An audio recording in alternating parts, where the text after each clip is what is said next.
Con ustedes, el profesor Orwell Swindoll, con la clase Discipulado. Al observar la forma en que Jesús ocupó su tiempo con los 12 discípulos, quizás esperaríamos, cuando llegamos al libro de los Hechos, ver una duplicación o una continuación con el mismo estilo. Y no es tan claro así. Aunque no parece tan definida la práctica del discipulado en la experiencia de la iglesia primitiva en Jerusalén, como en la de los 12 con Jesús, sí se pueden observar varios elementos que los apóstoles habían aprendido de sus años de relación con el Maestro. Primero, la intimidad de la comunión entre todos los hermanos es evidente, a tal punto que, como dice Lucas en los Hechos, nadie decía ser suyo propio nada de lo que poseía, sino que tenían todas las cosas en común. Y recordamos que los discípulos de Jesús vivían con una bolsa común, compartían de todo. La perseverancia en la doctrina de los apóstoles, señalaron en capítulo 2 de los Hechos, evidentemente señala el cumplimiento de la gran comisión de enseñar a los discípulos que guarden todas las cosas que Jesús les había mandado. Los encuentros probablemente informales de los discípulos de casa en Jerusalén, con toda seguridad dio lugar a expresiones valiosas de cuidado mutuo, de orientación y exhortación, de oración y adoración. Y obviamente al compartir la vida, y no solo la celebración de reuniones, todo eso nos habla de la intimidad, de la convivencia entre los primeros discípulos en Jerusalén. Es muy difícil escapar de la idea de que la iglesia primitiva en Jerusalén en los primeros años fue una fuerte convivencia. Estuvieron juntos día y noche. Me imagino que los que tenían trabajos seculares en que ocuparse o en el campo, al volver a casa a la tarde pensaban, pero tenemos que estar con los hermanos para saber más de Jesús, para conversar, para orar, para charlar. Todo espontáneamente se desarrollaba y los apóstoles estaban enseñando durante años, todos los días, en el templo y fuera del templo, todo lo que ellos sabían de Jesús. Me imagino que después de 8 años allí en Jerusalén, antes de la dispersión por la persecución, sabían cómo Jesús se lavaba los dientes, cuáles eran sus gustos de comida, porque habían revisado vez tras vez tras vez todos los detalles que los apóstoles sabían de Jesús. Otro punto que se observaría es el ejercicio de autoridad espiritual de parte de los apóstoles. Eso dio coherencia y orden a la comunidad dinámica y vigorosa. Por lo visto, durante años no hubo otros, aparte de los apóstoles, que ejercían el gobierno en la iglesia. Es curioso que durante los primeros años solo los apóstoles predicaban, sanaban a la gente, gobernaban, recibían dinero. Menos mal que estuvieron todos juntos. Yo creo que revela la insistencia de Jesús, el valor de la insistencia de Jesús en que sean unidos, por el hecho de que en Jerusalén no hubo 12 iglesias, sino una sola iglesia, con miles y miles de hermanos. Los apóstoles permanecían unidos. Y curiosamente, cuando la persecución dispersó a los hermanos, todos se fueron, menos los apóstoles. No nos explica Lucas el porqué de eso, pero sí permanecían unidos. ¿Y qué de la extensión de la iglesia más allá de Jerusalén, a Judea, Samaria y más allá? Con la intensificación de la persecución comenzó una dispersión de los discípulos. Como los apóstoles permanecían en Jerusalén, al menos al principio, los cristianos esparcidos tuvieron que valerse de sus propios medios y conocimientos. Eso dio lugar a una rápida expansión de la iglesia, hasta que uno no pruebe a ver qué es lo que puede hacer. A veces uno no sabe que es capaz. Hay muchos cristianos que tienen reservas, temor de llevar a otra persona a entregarse a Cristo Jesús porque no lo han hecho. Pero una vez que lo hacen, es como están cebados ahora. Ahora sí que se dan cuenta que pueden, que el Espíritu Santo está obrando en ellos como en otros que tienen más experiencia. Y así se multiplica la experiencia cristiana. Este hecho muestra con claridad que los discípulos no se amedrentaron, sino que dieron testimonio de su fe en Cristo con denuedo, pese al peligro de persecución y encarcelamiento. Esto podría entrañar para ellos. Hablemos específicamente de algunos casos donde sí se nota un discipulado más personal. Y el caso que quiero mencionar en primer lugar es el de Bernabé con Saulo. Cuando llegó a Jerusalén la noticia de la conversión de muchos gentiles en Antioquía, teniendo presente que hasta entonces casi todos los cristianos eran judíos, los apóstoles decidieron enviar a Bernabé para investigar y orientar la obra.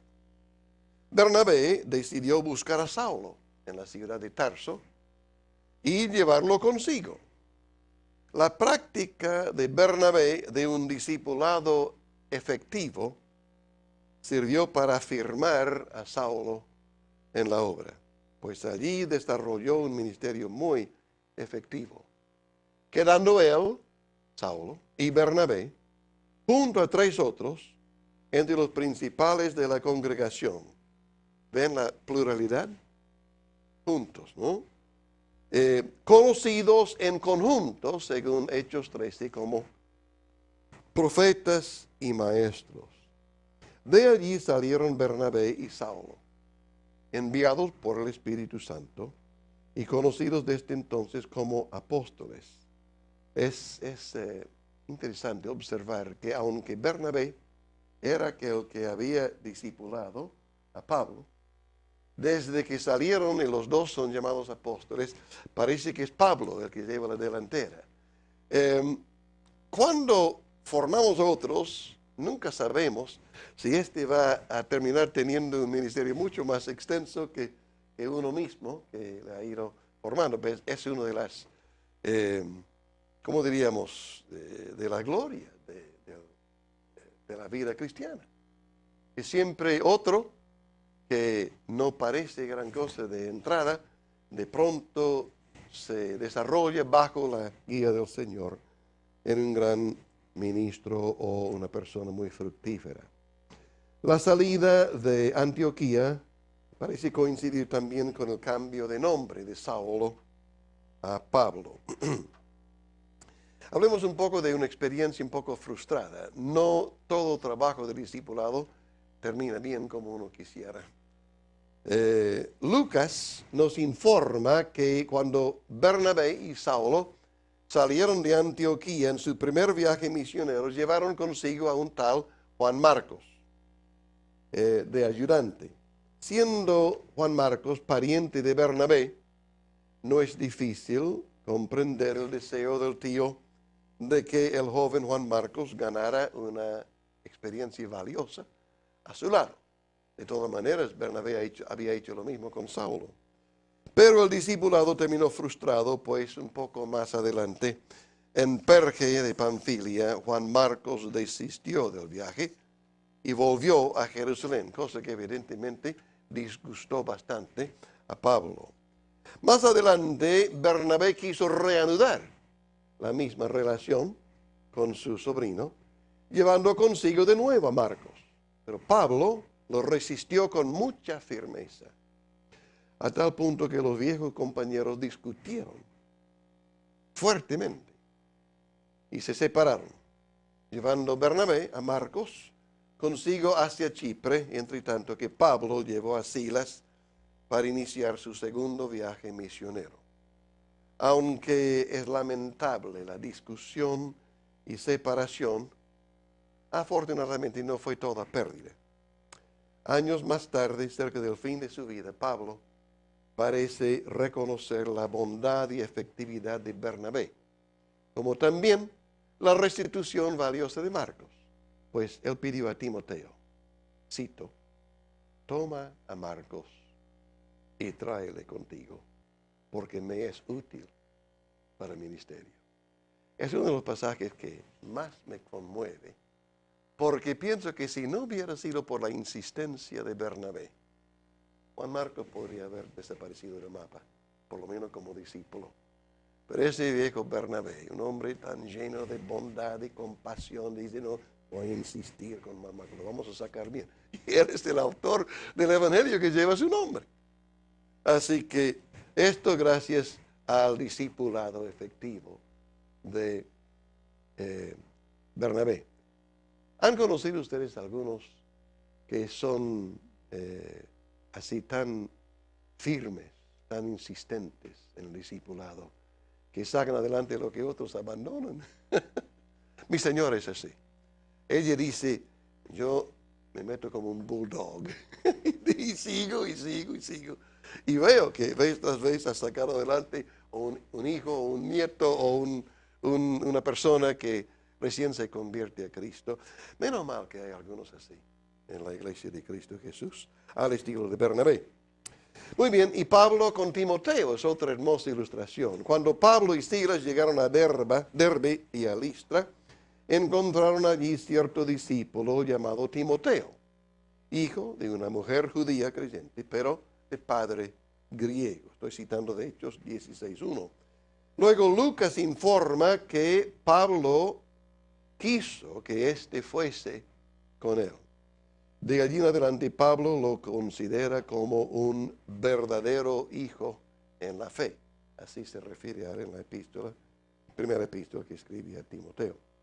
Y lo va formando y utilizando como enviado suyo en el ministerio.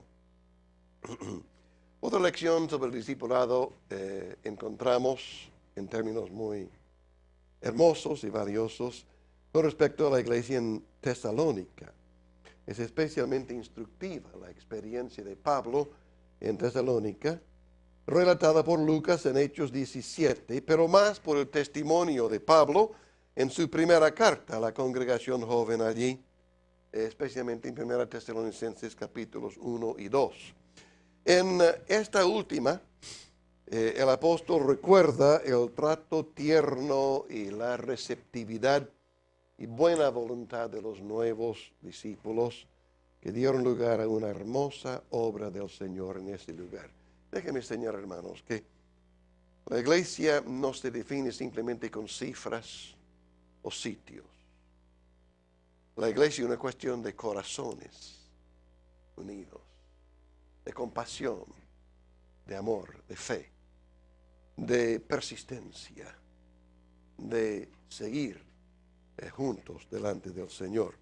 Y afortunadamente hay unos cuantos casos de esos señalados en la palabra de Dios. ¿Y qué de Pablo con Tito? Aunque el nombre de Tito no aparece en el libro de los Hechos, se presenta en los escritos del apóstol Pablo como un compañero fiel y de gran confianza. Evidentemente un hombre más joven que el apóstol Pablo. Él sirvió a Pablo especialmente en Corinto para completar la ofrenda de ayuda para los santos de Judea y para resolver algunos conflictos allí. Y de la epístola que lleva su nombre, la epístola de Tito, entendemos que Tito acompañó a Pablo a Creta después que éste fuera liberado de la cárcel romana y quedó Tito allí para consolidar la obra. Tito no fue judío sino gentil y Pablo no le obligó a circuncidarse. En resumen, la experiencia de los discípulos durante las primeras décadas de la era cristiana es notablemente distinta de la de los cristianos del siglo XX, especialmente en el Occidente. No encontramos en el Nuevo Testamento el profesionalismo, la tecnificación, ni el desarrollo de una organización tan avanzada como hoy en la iglesia, ni tampoco el énfasis en los templos o edificios de uso religioso. En cambio, se observa más la relación fluida e informal, la convivencia de los hermanos y una espontaneidad en el testimonio de su fe ante los demás. Sin embargo, no se puede obviar el hecho de que en la iglesia primitiva hubo abundantes problemas, tanto en la moralidad como en las relaciones entre unos y otros. No debemos hacernos ilusiones de encontrar en las páginas del Nuevo Testamento una iglesia perfecta, desarrollada, madura. Quizás la falta de madurez y desarrollo en la espiritualidad es uno de los mejores argumentos a favor de un discipulado serio, consecuente y efectivo al estilo de Jesús. Tengo un amigo que me dice que cuando la gente dice que quiere conocer una iglesia neotestamentaria, él le pregunta, ¿cuál? ¿Como la de Corinto? ¿O la de la Odisea? ¿Cuál le gusta? Porque en realidad ninguna estaba ya perfecta, desarrollada, madura. Creo que fue Martín Lutero que dijo, la iglesia reformada es la iglesia reformándose. Nunca podemos darnos la idea de que la obra está acabada. Bueno, quiero entonces en conclusión preguntar y tratar de responder de alguna manera, ¿qué podemos aprender del discipulado cristiano? La palabra discípulo significa aprendiz, uno que aprende de un maestro a ser como él y a hacer como lo que él hace. Al menos en el marco del Evangelio y la vida cristiana, no hay manera mejor de aprender a ser como Cristo y hacer su voluntad que seguir un modelo claro, santo, diligente, comprometido e íntegro. Me refiero a una persona que reúne esas cualidades. Lamentablemente no hay ningún ser humano perfecto.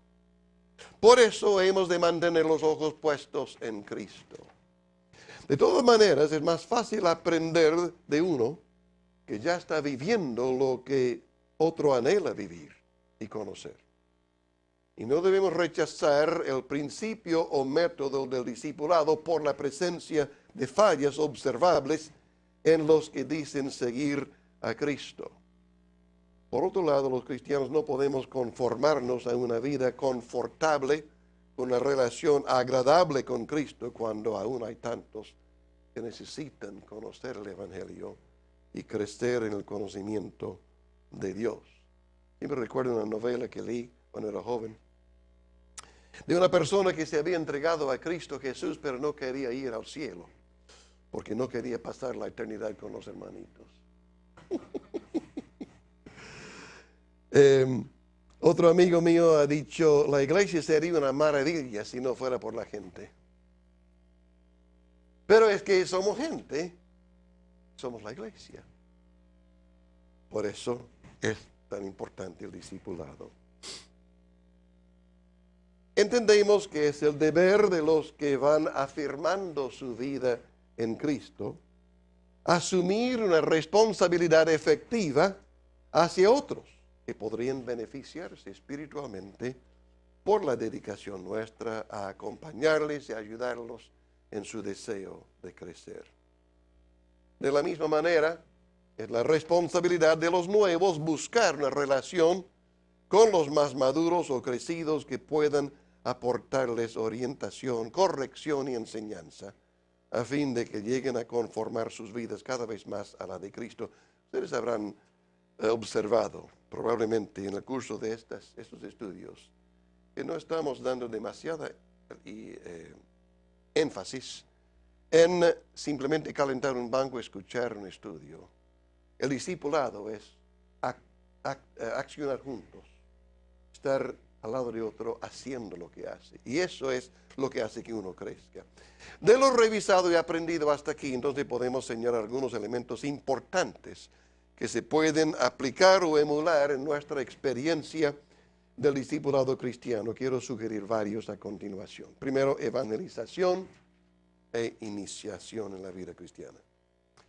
Pocas cosas son más importantes que comenzar bien una tarea o una experiencia nueva. Podemos ahorrar tiempo y dolores de cabeza si aprendemos a evangelizar de aquellos que han tenido una buena y fructífera experiencia en la proclama del Evangelio. Muchos dimos nuestros primeros pasos en esta bendita tarea al lado de otra persona madura, compasiva y confiada en Dios. No tengo tiempo para contarles las valiosas experiencias que aprendí de personas mucho mayores que yo cuando yo era un cristiano recién iniciándose en estas cosas. Cuánto valor me dieron a la vida poder contar con su compañía, su instrucción. Otra cosa con respecto a la relación personal entre uno y otro. No pretendamos nunca ser llaneros solitarios, pues en la obra cristiana es desalentador y hasta peligroso pretender un desarrollo solitario. Los más nuevos harán bien en relacionarse en forma regular con personas maduras y asentadas en la fe, si estos a la vez son diligentes y dinámicas y de testimonio santo y sano. Los más experimentados deben preocuparse por comunicar a los más nuevos o débiles en la fe la gracia y la verdad que han servido para afirmar su propia vida espiritual. Y autodisciplina es importante. No se puede enseñar al que no quiere aprender. Y para aprender es necesario aplicar autodisciplina. Yo puedo tener el mejor profesor, pero si yo no hago mis tareas, si yo no leo, si yo no estudio, si no me dedico, por mejor profesor que tenga, no voy a aprender. El discipulado no debe nunca reducirse a una relación paternalista, donde uno da órdenes y el otro se limita a obedecer. El crecimiento espiritual exige el ejercicio de la fe de parte de cada uno, la disposición de enfrentar los problemas con ánimo, con oración y dependencia de Dios.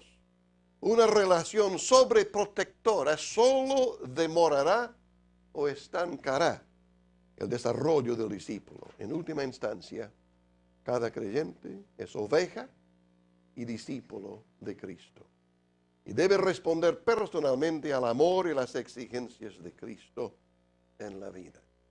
Ya mencioné bastante sobre el compromiso con la palabra de Dios, pero más importante que toda palabra y orden humana es la palabra de Dios. Desarrollemos, hermanos, un claro compromiso con la palabra que rija nuestras vidas, que sea nuestro pan diario, nuestro alimento preferido. Cristo dijo, si guardareis mis mandamientos, permaneceréis en mi amor. Así como yo he guardado los mandamientos de mi Padre y permanezco en su amor.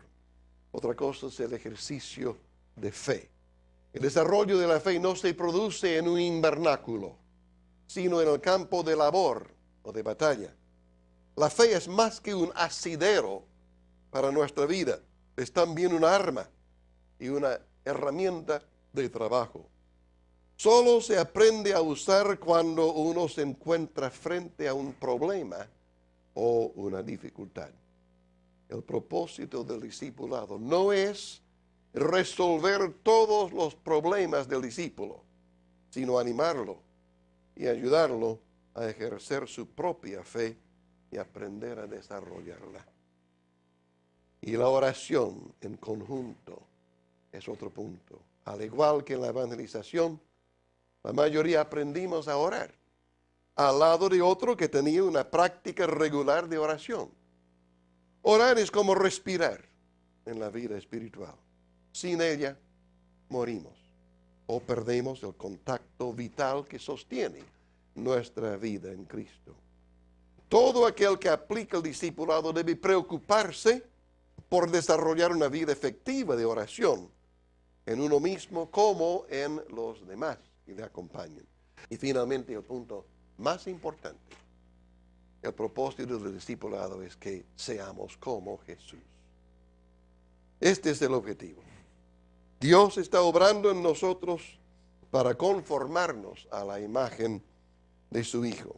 Un amigo mío dice, con mucha razón, Dios quiere tener una familia muy grande, con muchos hijos, todos iguales que Jesús. Aunque no encontramos en la tierra ningún héroe o modelo que nos anima a ser como Él, todo cristiano sincero querrá ser cada día más como Jesucristo. Al respecto, prestemos atención al anhelo del apóstol Pablo, expresado en estas palabras que encontramos en Colosenses 1, 27 y 28, y con esto termino. Cristo en nosotros, la esperanza de gloria. ¿A quién, dice Pablo, anunciamos? Amonestando a todo hombre y enseñando a todo hombre en toda sabiduría, a fin de presentar perfecto en Cristo Jesús a todo hombre. Eso es lo que Dios quiere hacer a través del discipulado. A Él sea la gloria.